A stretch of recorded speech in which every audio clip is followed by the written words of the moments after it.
J'ai fait PACES, donc 2 PACES à Lille que je n'ai pas eu. J'ai continué par une licence de biologie et après, j'ai décidé de partir en master d'écotoxicologie à Metz. Mon projet de base, c'était de faire médecine, mais je me suis réorientée à la suite de ma PACES. En fait, tous les jours, je pensais à médecine, donc c'est pour ça que j'ai tenté la passerelle. Ça m'a jamais quittée, c'était vraiment une vocation. Dès ma première année de licence, enfin deuxième année, j'ai entendu parler de la passerelle, mais je me disais « Oh, j'aurai 25 ans », ça me paraissait loin. Mais plus le temps avançait, plus j'envisageais de faire cette passerelle. Et je me suis vraiment renseignée sur la passerelle en première année de master. Et c'est là où je me suis dit il faut que je le fasse, parce que sinon je ne veux pas avoir de regrets. La première chose, c'était plutôt l'aspect humain, le relationnel, mêlé aux connaissances scientifiques. Depuis que je suis toute petite, je veux faire médecine. Et oui, il y avait l'aspect scientifique que j'aime beaucoup, et c'est d'ailleurs pour ça que j'avais continué en licence de biologie, en master biologie aussi. Le côté relationnel et un peu manuel aussi dans les gestes qu'il faut parfois réaliser. J'étais sûre de moi, j'ai pas eu de doute pour faire la passerelle, enfin, c'était sûr et certain. Je me disais je le fais. Et ça passe ou ça casse, mais au moins j'aurais tenté. Oui, j'ai été beaucoup accompagnée par ma famille. Ils m'ont aidée à écrire la lettre de motivation, à préparer l'oral aussi.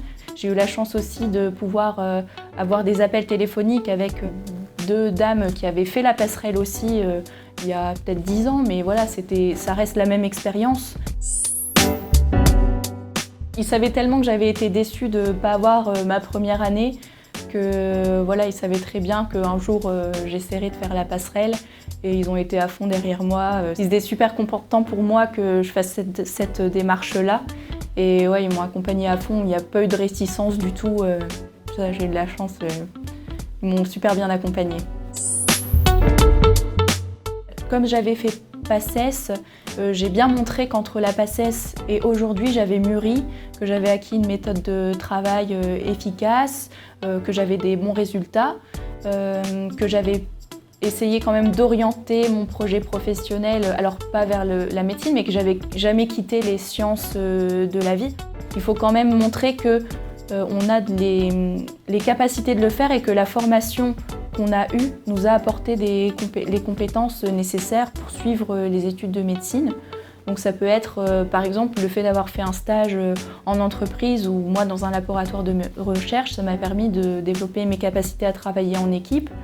Ce que je vois maintenant lors des stages, c'est plus facile de s'adresser aux autres personnes à l'hôpital par exemple. Et après, j'ai mis en avant aussi ma capacité à raisonner sur des problèmes scientifiques, à prendre des connaissances scientifiques. C'était plutôt des interrogations sur est-ce que je vais y arriver. On ne se sent pas illégitime, mais on sent quand même une différence avec ceux qui ont réussi la première année, par exemple, parce que nous, on n'est pas passé par un concours classique. C'était plus est-ce que je vais arriver à suivre le rythme.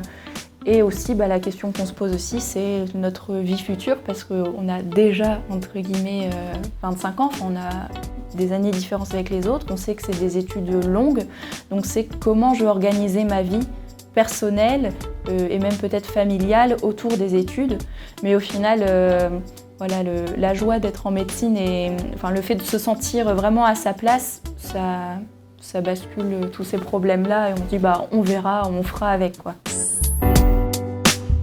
J'ai toujours voulu faire de la pédiatrie. Pour me préparer d'ailleurs à la passerelle, j'avais fait des stages aux urgences pédiatriques, parce que c'est un bon moyen aussi de montrer sa motivation et de montrer qu'on connaît l'hôpital. J'avais adoré, donc c'est pour ça que c'est la pédiatrie qui m'attire le plus. Mais je sais qu'au cours des études, notamment l'externat, il y a plein de stages. Donc ça se trouve, je vais entrer dans un service et je vais dire je change, je veux faire cet aspect-là. J'ai pas vraiment eu de problème particulier. L'intégration, elle s'est bien faite parce qu'on s'est retrouvés entre passerelliens très vite. J'ai pas vraiment eu de difficulté, plus retrouver un rythme de travail, parce que c'est vrai que quand on a fait un master, le master, on est un peu moins dans l'apprentissage, on est plus dans des exposés, la résolution de problématiques, etc. Mais sinon, non, ça a été les connaissances à acquérir grâce à mon bagage scientifique que j'ai, et même au fait que j'avais déjà fait 2 premières années de médecine, j'ai pas eu de mal à comprendre les cours. pour justement, oui, il y a une entraide entre passerelliens.